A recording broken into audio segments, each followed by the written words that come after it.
Welcome back to part 2 of this Mansions of Madness edition of Components Breakdown. We're going to dedicate the majority of our time here by looking at the actual gameplay and mechanics for both the Investigators and the Keeper.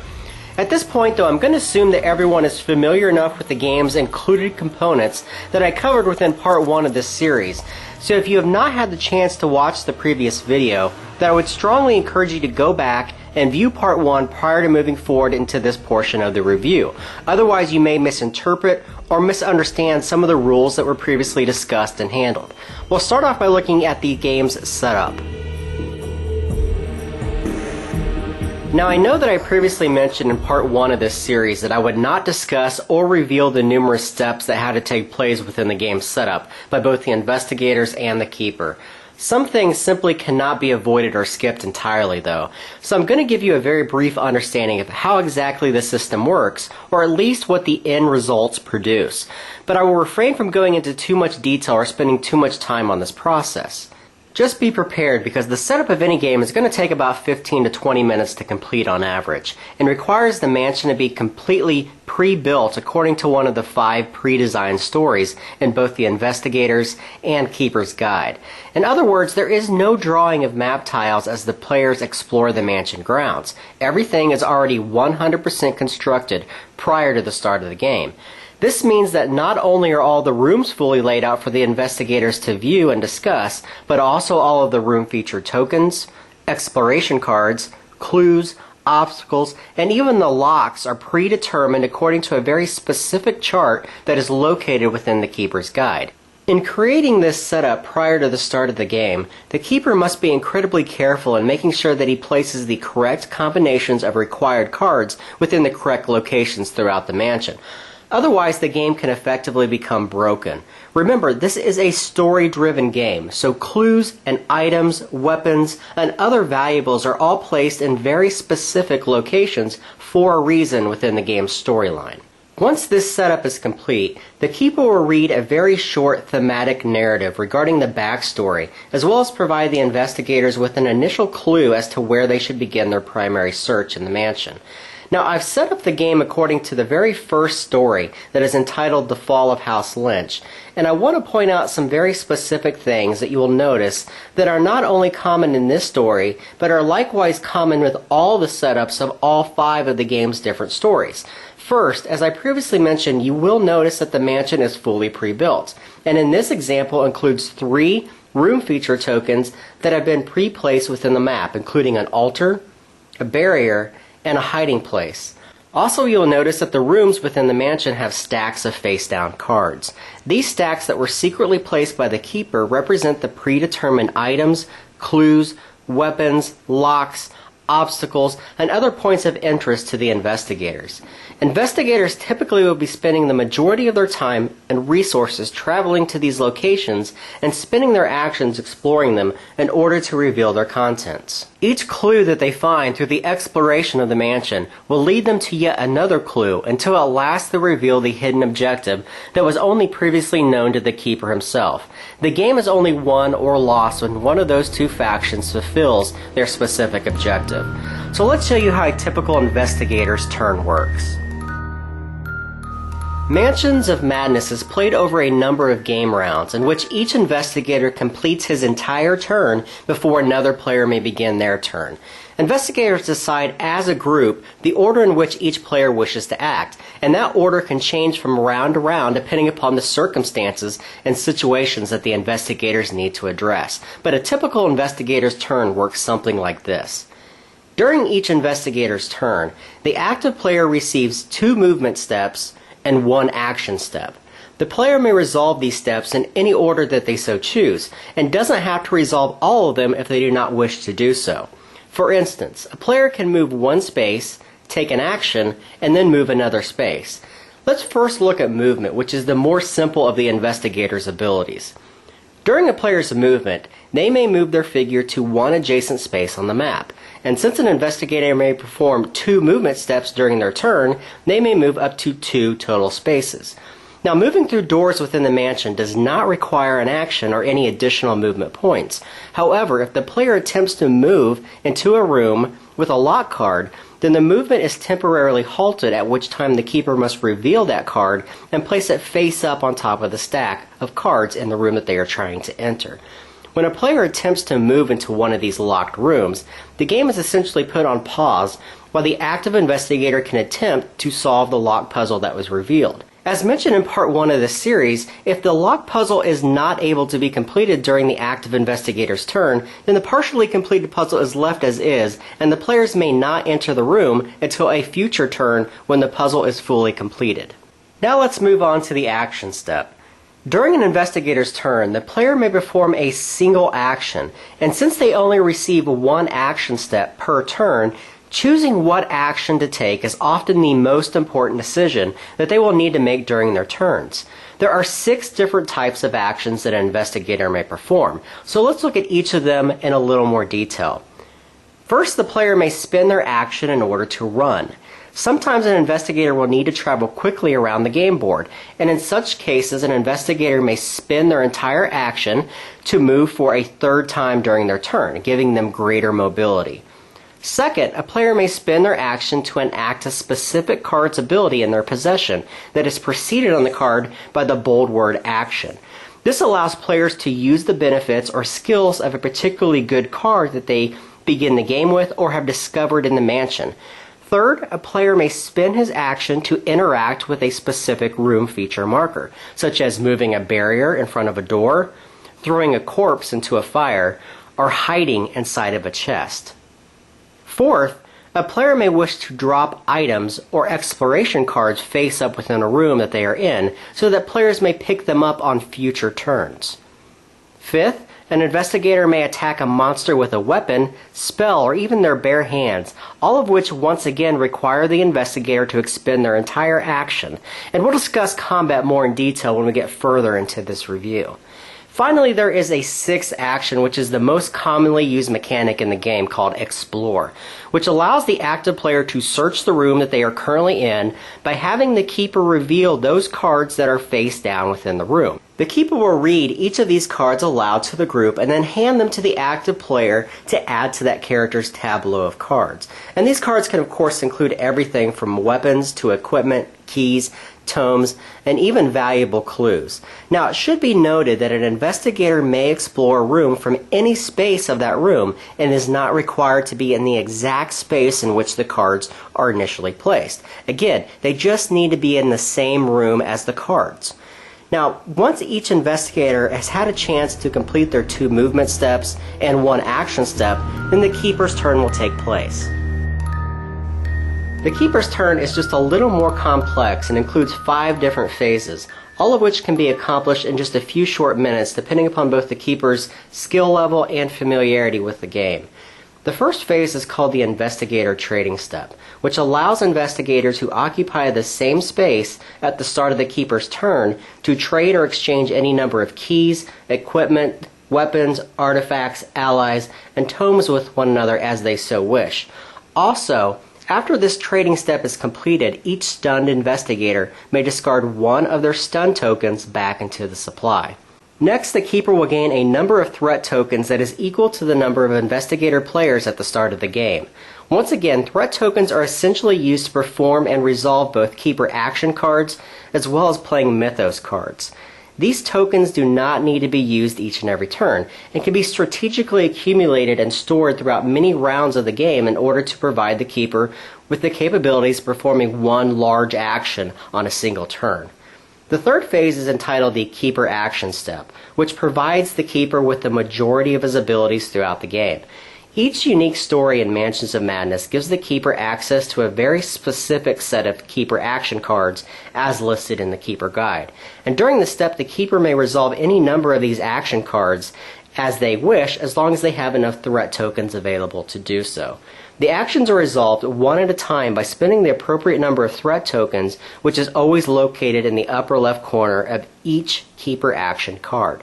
Those action cards typically fall into 1 of 3 categories, those being actions that allow him to draw more mythos and trauma cards, actions that allow him to move monsters throughout the game map, and actions that allow him to place or summon new monsters onto the board. The fourth phase is the monster attack step, which allows the keeper to attack one investigator in each of his monster spaces. If multiple investigators occupy the same space as a monster, then the keeper may decide which one the monster wishes to attack. Also during this step, if a monster has a stun token on it, then it does not attack this turn. However, the keeper may remove that stun token from the monster. Once again, we'll come back to combat in just a few short moments. The fifth and final phase of a keeper's turn is the event step, which requires the keeper to place one time marker on top of the event deck. If the number of time tokens then equals the time number on the top of the event deck card, then the keeper turns it over and resolves the card according to the effects on its front side. Now, as I previously mentioned in part 1 of this series, event cards are unavoidable storyline circumstances that happen at set intervals in the game according to the amount of time that has passed. These events actually can either benefit the keeper or the investigators given the choices that were made at the start of the story setup. And it really is an unknown factor on how the game or the events of the story could shift until each event card is revealed. Now that we've discussed the major systems for both the investigators and the keeper within Mansions of Madness, we need to discuss 3 more very important features regarding the monster tiles and attribute tests before moving into combat. Now, I discussed very briefly in part 1 of this series the 3 types or classifications of monsters in the game, those being the humanoids, the beasts, and the eldritch. So we'll move forward from there and look directly at the tiles that represent each of them and how they directly affect movement and combat within the game.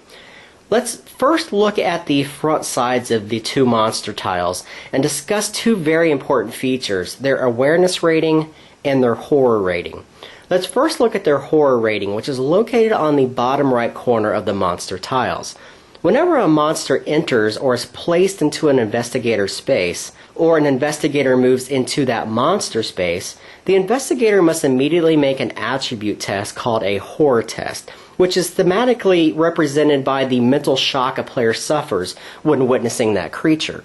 The player does so by making a willpower test modified by the monster's horror rating.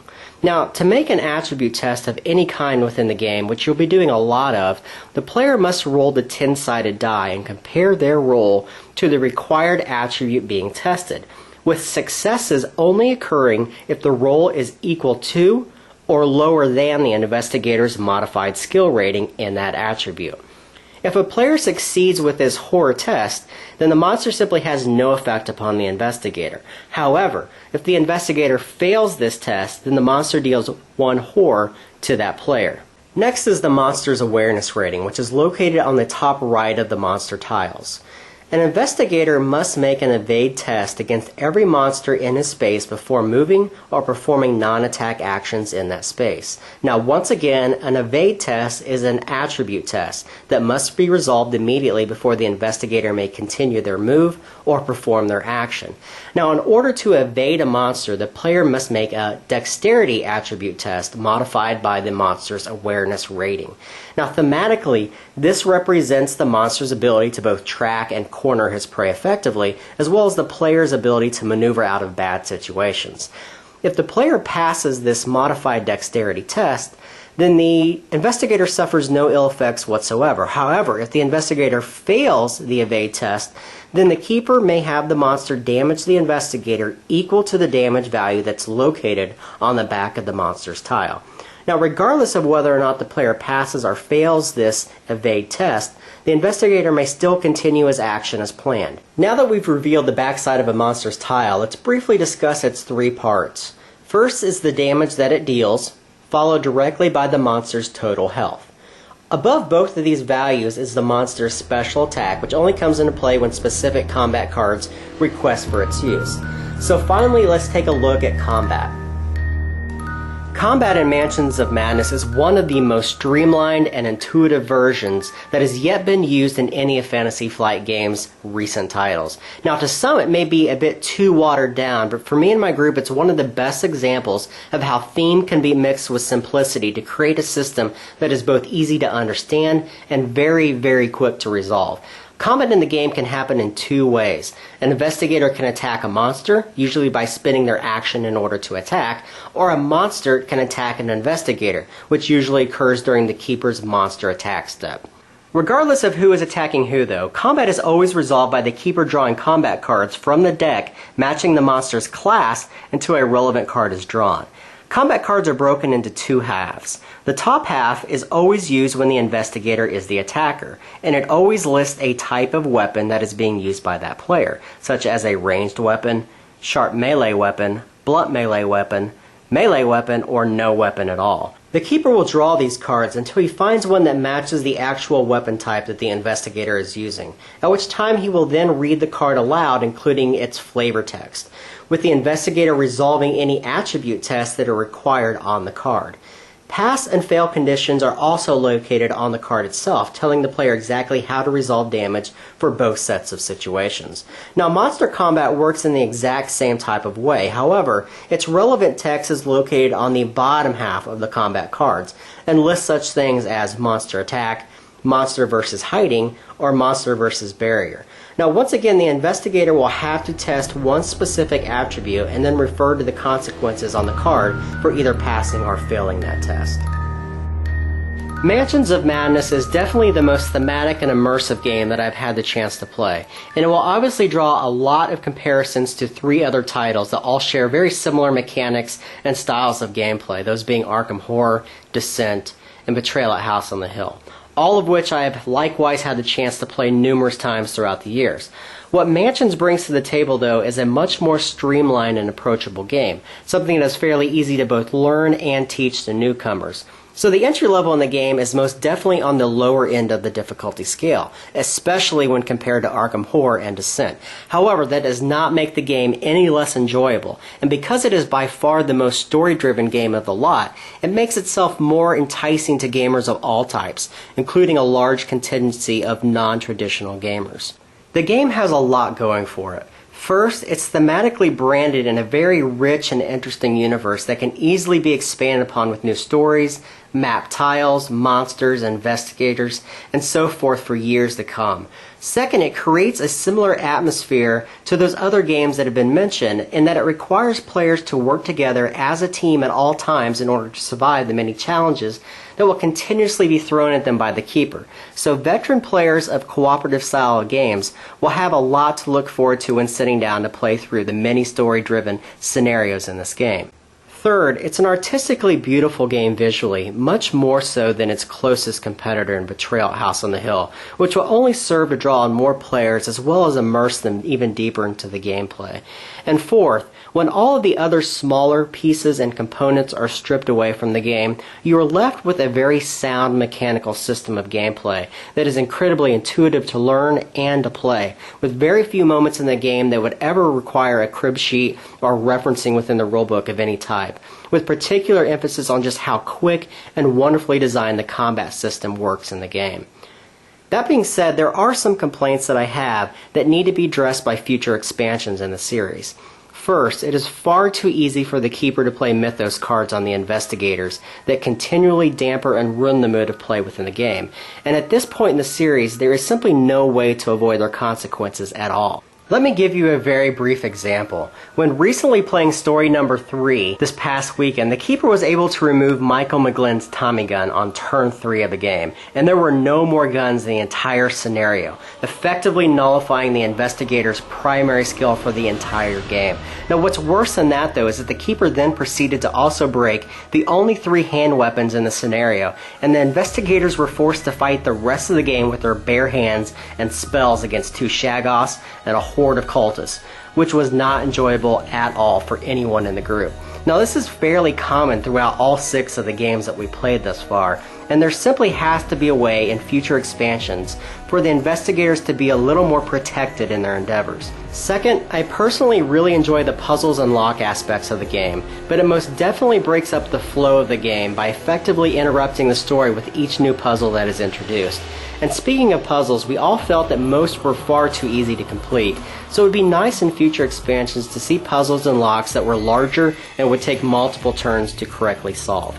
Finally is what we call the Scooby-Doo mentality of the game, in which the investigators effectively know the pieces of the story, but not the whole truth, which makes them go from clue to clue, with the goal being obviously to find the final clue in order to reveal their objective. Now, the problem behind that is that once you've played the game several times, and when the game board is laid out initially, the investigators are going to know where to find the clues, not because they played that scenario before, but because every clue is hidden underneath an obstacle or a locked card in the game. It would be really nice to see future stories and expansions not rely solely on this type of setup. It could allow for some really devious and unknown factors within the mansion that investigators could accidentally stumble upon without being led from point A to point B. On a whole though, with this base set alone, Mansions of Madness is everything that I thought it was going to be and so much more. Mechanically, it's just superior and more immersive than anything else out there in the genre, and the possibilities for future expansions are endless. It's wonderfully designed, and with just a few tweaks to assist the investigators' abilities in dealing with Mythos cards, can become a game that is equally balanced and enjoyable for both sides. So thank you very much for watching both parts 1 and 2 of this series, and I hope you come back in the weeks ahead to see a very special part 3 that will be revealed in the weeks to come. So I am Jeremy Salinas, and that is Mansions of Madness.